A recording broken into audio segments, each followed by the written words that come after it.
Bien-aimés frères et bien-aimées sœurs en Christ, sois le bienvenu dans la présence de Papa Adonai, dans la présence de notre Dieu, de notre Père, de notre Roi, qui nous chérit, qui nous accompagne et qui nous manifeste ses grâces au quotidien. Écoute, bien-aimé de Papa, si tu penses que le Père ne t'aime pas, alors je pense que tu te trompes. Tu te trompes beaucoup et tu te trompes énormément. Il n'y a personne dans tout l'univers qui puisse t'aimer plus que Papa Adonai. Il n'y en a pas. Écoute-moi, mon frère, ma sœur, il y a des forces en ce monde. Il y a des forces en ces temps. Et nul n'est sans ignorer que nous tirons vers la fin des temps.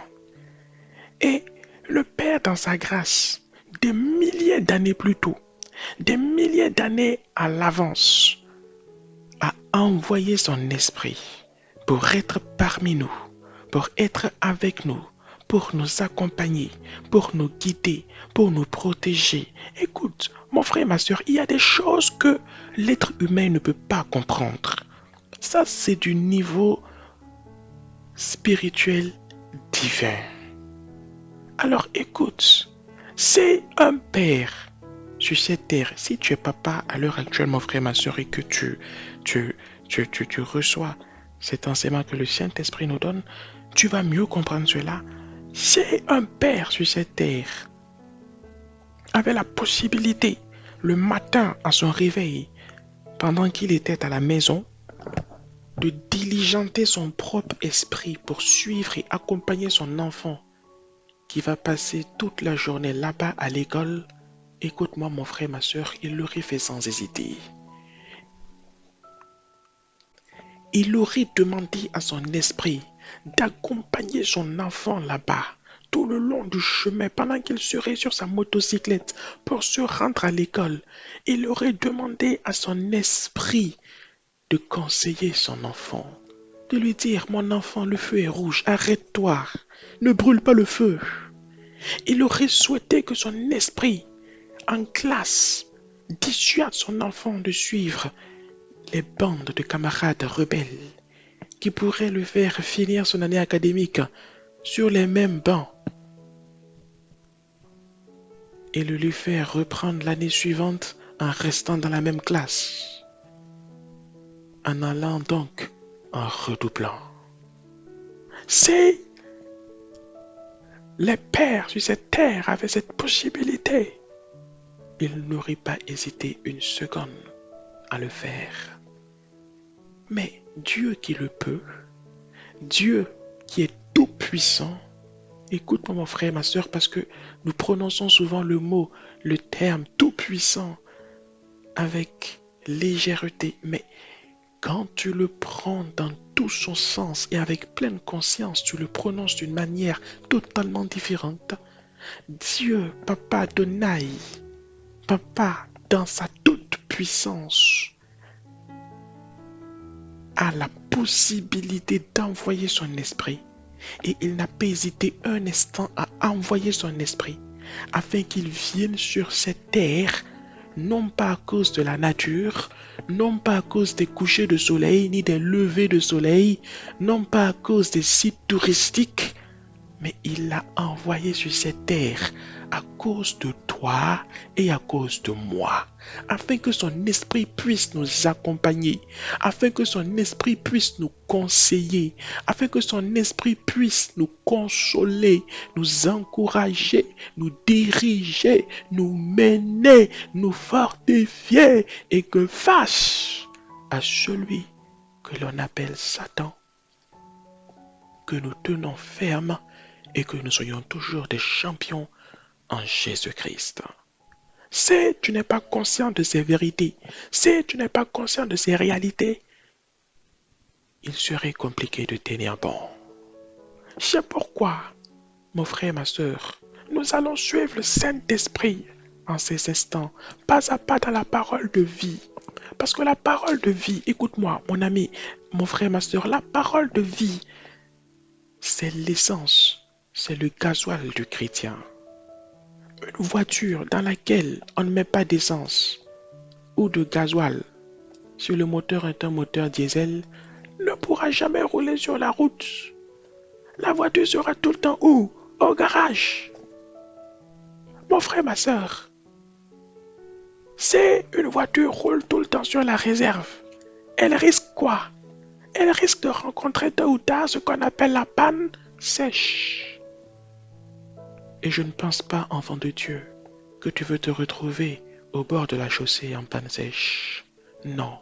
Alors viens, remplissons nos réservoirs spirituels, d'essence spirituelle, qui est la parole de Dieu, qui est la Sainte Bible, qui sont un concentré d'enseignements spirituels que le Saint-Esprit nous donne et que le Saint-Esprit nous accorde afin qu'au quotidien, que nous puissions tenir bon et que nous puissions tenir ferme devant celui que l'on appelle Satan, le diable, le rusé.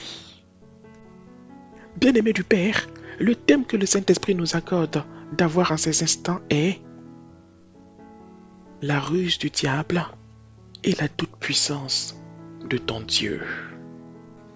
La ruse du diable et la toute-puissance de ton Dieu. Pourquoi est-ce que le Saint-Esprit nous propose ce thème en ces moments? Parce que, mon frère, ma soeur, nous tirons vers les temps de la fin. Et nul mieux que le Saint-Esprit ne connaît la situation de l'Église et des chrétiens aujourd'hui.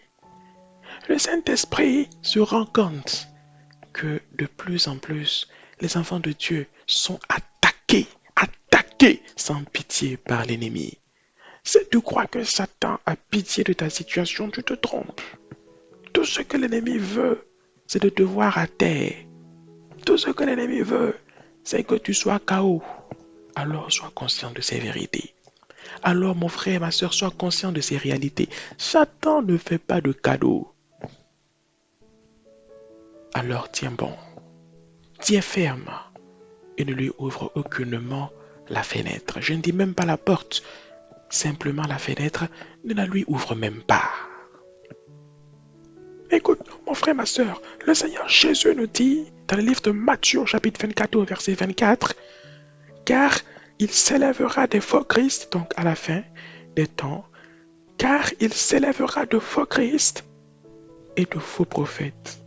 Ils feront de grands prodiges et des miracles au point de séduire, s'il était possible, même les élus. Nous sommes dans ces temps de la fin. Nous sommes dans ces temps qui annoncent le retour prochain de notre Seigneur Jésus-Christ. Écoute, c'est une réalité. Et en ces instants, le Saint-Esprit réalise que l'ennemi est en train de séduire beaucoup d'enfants de Dieu. L'ennemi est en train d'attaquer par la séduction beaucoup d'enfants de Dieu. Et il est important que nous soyons prévenus de ces vérités. Il est important que nous soyons conscients de ces réalités et que nous fassions attention. C'est pourquoi, bien-aimés du Père, nous allons aller dans le livre de Proverbes, au chapitre 24, du verset 1 au verset 2. Si tu as la parole de vie à tes côtés, je t'invite à la prendre, à l'ouvrir et à la lire avec moi. Lisons-la. Si tu peux la lire à haute voix, lis-la à haute voix si les situations et si les circonstances se le permettent. Proverbes chapitre 24, verset 1 à 2, le Père nous dit: ne porte pas envie aux hommes méchants et ne désire pas être avec eux, car leur cœur médite la ruine et leurs lèvres parlent d'iniquité. Le Saint-Esprit attire notre attention sur un mot puissant ici. Ce mot, c'est le mot médite. Médite, le verbe méditer. Qu'est-ce que c'est que méditer, bien-aimé du Père? Méditer, ça veut dire préparer, concevoir un projet ou un plan dans son cœur ou dans sa tête. Méditer, ça veut dire calculer à l'avance les moyens par lesquels tu vas passer pour atteindre un objectif. Écoute, il y a quelqu'un qui a tellement su pratiquer la séduction et la méditation qui lui ont valu l'adjectif d'être un être rusé. Et cet être-là, c'est Satan. c'est l'ennemi du chrétien. C'est l'ennemi de Dieu. Mon frère, ma soeur, le meilleur moyen pour quelqu'un qui ne peut pas attaquer un père, c'est de se rabattre sur qui? C'est de se rabattre sur ses enfants. Toi, aujourd'hui, tu es enfant de Dieu. Tu es fils, tu es fille de Dieu. Papa, bon Dieu, a chassé Satan du royaume des cieux. Tu penses que Satan va te laisser? Tu penses que l'ennemi va avoir pitié de toi? Non. Mais mieux tu connais ses manières d'agir, mieux tu sauras et tu pourras te protéger par la grâce de Dieu. Et cette ruse, cette séduction vont coûter cher à deux personnes. Écoute-moi bien, mon frère, ma soeur. Deux personnes qui se trouvent dans le livre de Genèse. Alors allons, mon bien-aimé frère, ma bien-aimée soeur, dans le livre de Genèse, au chapitre 3. Et lisons au verset 12 et 13. Nous lisons, mon frère, ma soeur. L'homme répondit, la femme que tu as mise auprès de moi m'a donné de l'arbre et j'en ai mangé. Et l'Éternel Dieu dit à la femme, pourquoi tu fais cela? La femme répondit, le serpent m'a séduite et j'en ai mangé. Ah ah, le mot séduction revient ici. Le serpent m'a quoi? M'a séduite et j'en ai mangé. Remontons au début du chapitre 3, simplement au verset 1, lisons. Le serpent était le plus rusé de tous les animaux des champs que l'Éternel Dieu avait fait. Écoute, le serpent était le plus rusé. Et cette ruse lui a permis de faire quoi? De séduire. De séduire qui? La femme. Parce que le serpent savait que Dieu n'avait pas parlé directement à la femme, mais Dieu avait parlé à l'homme. Dieu avait dit à l'homme, tu ne mangeras pas de l'arbre de ce fruit, car le jour où tu en mangeras, tu en mourras. Et quand Satan était chassé du royaume, et qu'il est tombé, chassé du royaume des cieux, et qu'il est tombé sur le royaume de la terre, la proie la plus facile à attaquer, c'était qui? C'était Ève. Un et de deux, l'animal qui le correspondait le plus entre les lions, les renards, les éléphants, les pigeons. Pourquoi Satan n'est pas allé utiliser un pigeon? Pourquoi Satan n'est pas allé utiliser un lion? Le lion est fort. Pourquoi est-ce qu'il n'a pas utilisé l'aigle? L'aigle est beau. Il allait chercher l'animal qui correspondait le plus à son caractère. Il était rusé. Et parmi tous les animaux des champs, le serpent était le plus rusé comme lui. Et Satan est donc passé par le serpent pour pouvoir séduire qui? Ève. Mais comment cette séduction s'est faite? Comment cette séduction s'est passée? Écoute-moi, mon frère, ma soeur, c'est ici quelque chose d'important que le Saint-Esprit veut te révéler à toi comme à moi. Satan savait que s'il allait proposer à la femme là de manger le fruit le premier jour qu'il l'avait rencontré, elle allait automatiquement refuser. Ève dit clairement que le serpent l'a séduit. Mais pour que le serpent réussisse à la séduire, il a fallu qu'il s'installe entre le serpent et elle un climat de confiance. Et c'est dans le climat de confiance qu'on ne voit pas l'attaque arriver. C'est dans le climat de confiance qu'on baisse sa garde. Et qu'on se dit que tout va bien et que tout ira bien. C'est dans le climat de confiance qu'on arrête petit à petit d'être fervent dans la prière. Mon frère, ma soeur, attention. C'est dans le climat de confiance qu'on commence petit à petit à de moins en moins méditer la parole de Dieu. Mon frère, ma soeur, attention. Le serpent a a cherché à établir petit à petit un climat de confiance. Satan savait que Adam et Ève étaient des êtres qui vivaient éternellement. Le temps n'était donc pas un problème pour lui. Ce qui comptait, c'était d'arriver à sa finalité. Renverser l'homme et prendre l'autorité de l'homme pour dominer la terre. Écoute-moi, mon frère, ma soeur. Satan a commencé, au travers du serpent, à discuter avec Ève.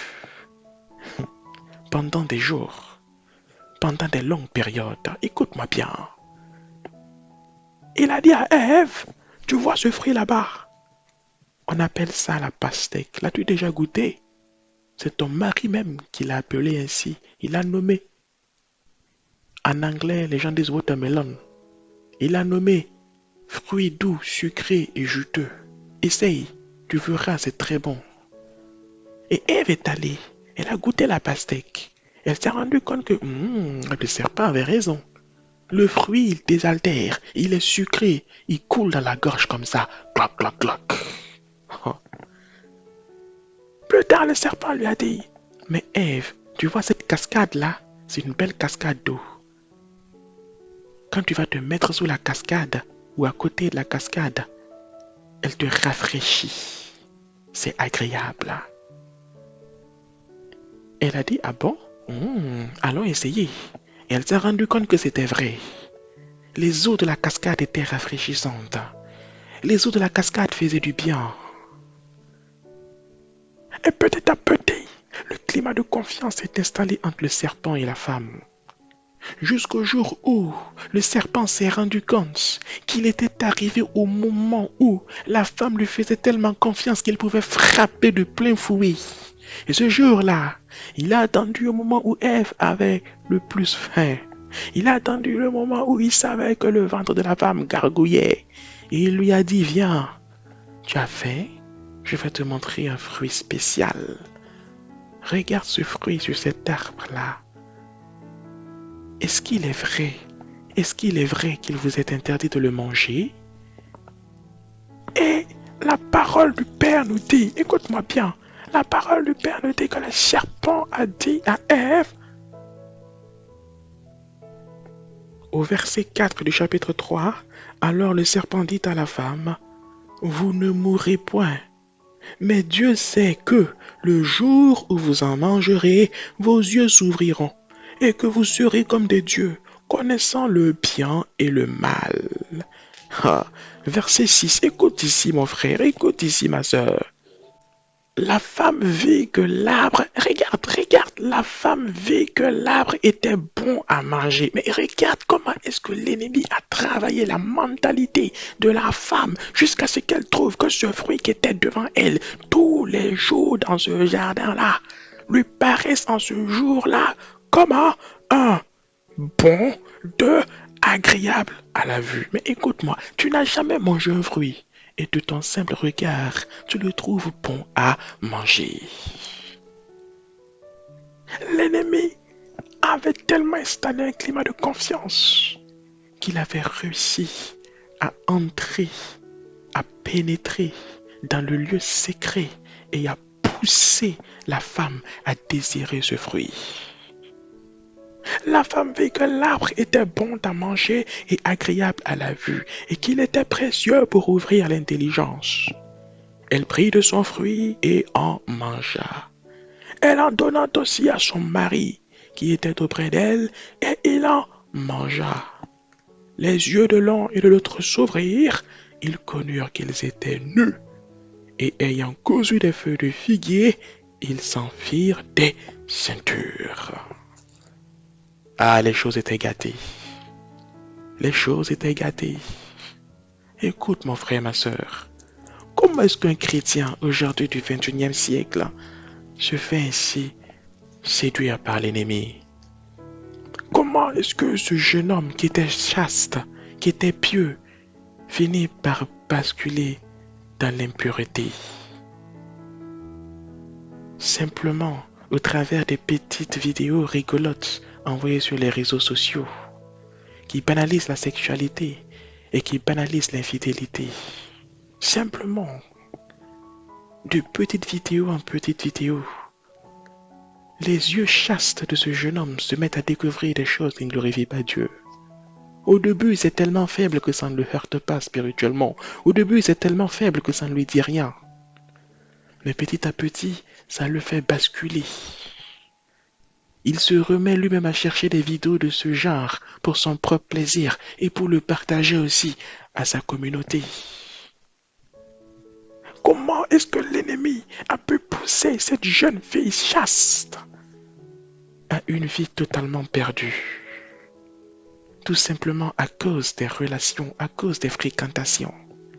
Parce que l'ennemi a compris, il a su qu'il fallait mettre les mauvaises personnes aux mauvaises places, aux côtés de la fille de Dieu, et la pousser à ne pas écouter le Saint-Esprit afin qu'elle soit égarée. Comment est-ce que ces enfants sont devenus rebelles vis-à-vis de leurs parents? Comment ces parents si sages qui craignent Dieu se retrouvent avec des enfants qui ne craignent pas Dieu et qui ont le cœur dur? Parce que pendant que ces parents qui craignent Dieu sont au bureau, sont dans leurs activités professionnelles, dans leur commerce toute la journée. Les enfants sont assis à la maison avec dans la main la télécommande de la télévision. Toutes les chaînes télé, toutes les émissions, tous les films, sans filtre. Ils sont éduqués au travers des scènes de violence. Ils sont éduqués au travers des scènes d'obscénité, éduqués dans des choses qui ne les concernent pas. La télé est une bonne chose, mon frère et ma soeur. Mais comme tout outil, il faut savoir bien l'utiliser. Et petit à petit, ces enfants basculent dans la dureté du cœur.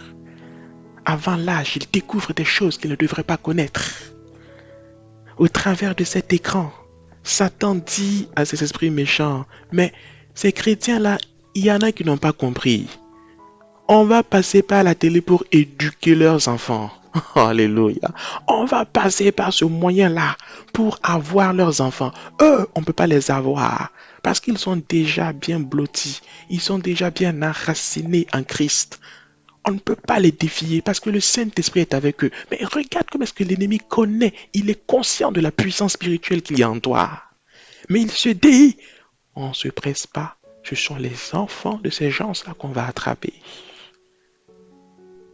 Et au final, tu te retrouves avec un père et une mère qui craignent Dieu, mais dont l'enfant est... Mais on ne dirait même pas leur enfant. Comment est-ce que l'ennemi arrive à séduire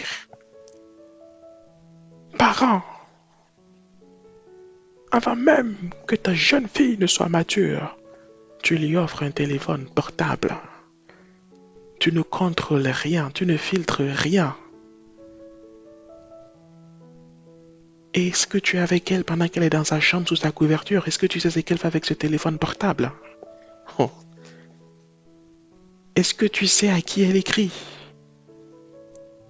Et après, on est étonné que cette jeune fille qui chante à la chorale, cette jeune fille dont les parents sont dans l'administration de l'église, sont des modèles. Cette jeune fille se retrouve sur des chemins totalement perdus, à faire des choses auxquelles on ne s'était même pas pensé. Où est-ce qu'elle a appris tout ça? Aujourd'hui, elle a 18 ans. Mais depuis qu'elle avait 13 ans, et que vous avez mis en ses mains ce téléphone portable, pendant 5 ans, l'ennemi a travaillé sa mentalité. Les chrétiens rigolent, mais l'ennemi ne rigole pas. Il est rusé et il est patient. C'est pourquoi les chrétiens doivent être conscients de ces vérités, les chrétiens doivent être conscients de ces réalités et commencer à faire attention. C'est de petite permission en petite permission qu'on finit par faire l'école buissonnière. Il faut faire attention. Car celui qui est fidèle dans les petites choses, l'est aussi dans les grandes. Mais de petite infidélité en petite infidélité, on finit par faire de l'infidélité une bonne amie, dont on a du mal à se séparer. Mon frère, ma sœur, fidélité en Christ, parce que chrétien, enfant de Dieu, tu as un argument de poids. Rappelle-toi ce que le Saint-Esprit nous a dit au début de cet enseignement. Le Saint-Esprit est venu. Le Saint-Esprit a quitté le royaume des cieux. Il a quitté Papa. L'Esprit de Papa est descendu sur la terre pour toi. Il est descendu sur la terre pour être et demeurer avec toi. Afin que ni Satan, ni ses démons, ni ses ruses, ni ses plans, ni ses projets, ni sa puissance ne puissent te faire trembler. Afin que ce soit toi au contraire qui fasse trembler les démons. Afin que ce soit toi au contraire qui fasse trembler la puissance des ténèbres. L'Esprit du Père qui est descendu sur le Seigneur Jésus au moment de son baptême, ce même Saint-Esprit t'est aujourd'hui donné afin que tu triomphes, afin que là où tu arrives, que les possédés, les généraséens et toutes ces personnes se mettent à trembler à distance sans même t'avoir vu de leurs yeux. Satan est conscient de ces vérités. C'est pourquoi Satan sait que défier un chrétien face to face, face à face, sur un terrain de boxe, c'est totalement cause perdue pour lui. Il sait que s'il défie le chrétien, lui-même sera dans la défaite. Parce que celui qui l'a détruit, celui qui l'a battu à plate couture depuis la croix du calvaire, est toujours là. Et dans ses mains, les marques des clous qu'il a endurés pour glorifier le nom de Dieu et pour nous racheter pour Dieu. Il sait que c'est quelque chose qu'il ne pourra jamais effacer. Et il sait très bien qu'au travers de ce que Jésus a fait, les chrétiens lui sont supérieurs. Alors, est-ce que tu vas commencer maintenant, mon frère, ma sœur, à sécher tes larmes et à prendre conscience de ces vérités? Est-ce que tu vas commencer maintenant, bien-aimé du Père, à croire en ce que Papa t'a dit? Est-ce que tu vas commencer maintenant à remplir ton réservoir spirituel de l'essence spirituelle que Dieu te donne au travers de sa parole au quotidien? Est-ce que tu vas maintenant commencer à prendre courage et à croire en ces multiples paroles qu'il t'a données au travers de sa sainte Bible? Comme dans le psaume 16, au verset 5 à 7. Est-ce que tu vas commencer à accepter ces vérités et ces réalités? Oui, bien-aimé de Dieu, tu n'es pas faible. Tu n'es pas abandonné, tu n'es pas rien, tu n'es pas zéro. Bien-aimé de Dieu, tu n'es pas dominé par Satan, non. Tu n'es pas sous la domination de l'ennemi, non. Mais tu es sous la domination du Saint-Esprit de Dieu. Amen. Psaume chapitre 16, du verset 5 au verset 7. Et Dieu est tellement bon qu'il a rempli sa parole de tant de versets similaires. Il nous dit, ce Père d'amour, ce Père qui a sacrifié son Fils unique, son premier engendré, il l'a sacrifié pour toi sans hésiter. Quand Ève a arraché ce fruit, quand Ève a donné ce fruit à manger et qu'Adam a croqué également dans ce fruit, quand les yeux d'Adam et de Ève se sont ouverts, à l'instant même, tu as dit, bon, mon fils, prépare-toi. Parce que je vois déjà ce qui va arriver. Prépare-toi pour aller sauver l'homme. Prépare-toi pour aller racheter l'homme. Parce que j'ai vu l'erreur que le premier homme que j'ai créé a commis. Tu vas être l'homme de la nouvelle génération. Mon fils, prépare-toi. Prépare-toi, car je vais t'envoyer sur la terre, sauver et racheter ces hommes-là, afin qu'ils deviennent mes enfants, et que tous, ensemble que nous fondions et formons une même famille. Psaume chapitre 16, du verset 5 à 7. Le Père te dit et me dit, l'Éternel est mon partage et mon calice. C'est toi qui m'assures mon lot. Un héritage délicieux m'est échu, une belle possession m'est accordée. Je bénis l'Éternel, mon conseiller. La nuit, même mon cœur m'exhorte. Alléluia.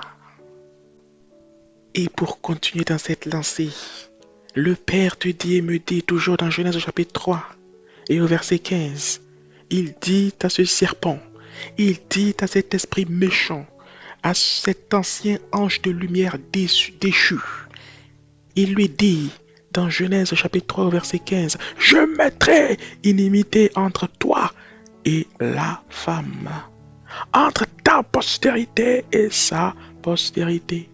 Celle-ci t'écrasera la tête.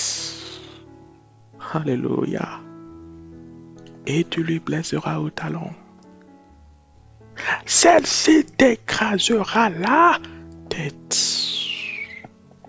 Celui qui est mordu vit, mais celui qui a la tête écrasée périt. Et cette descendance, cette génération dont le Père parle ici, c'est toi et moi, enfants de Dieu. Cette génération, elle a commencé avec Jésus, qui est venu le premier écraser la tête du serpent et qui nous a donné d'être appelés comme lui, chrétiens, afin que nous aussi, nous soyons des écraseurs de tête de serpent. Alléluia. Ce que tu ignores, Satan le sait très bien. Satan sait que s'il s'approche de toi, tu vas lui écraser la tête. Alors, est-ce que tu vas maintenant prendre courage? Est-ce que tu vas maintenant ouvrir les yeux, réaliser et prendre conscience de ta véritable nature? Oui. Tiens bon mon frère, tiens bon ma sœur. Garde cet enseignement dans ton cœur précieusement. Garde-le précieusement, ne laisse pas le diable venir te le faire oublier. Garde-le précieusement, car c'est ce que le Saint-Esprit veut que tu saches en ces instants. C'est ce que le Père qui t'aime veut que tu saches en ces moments.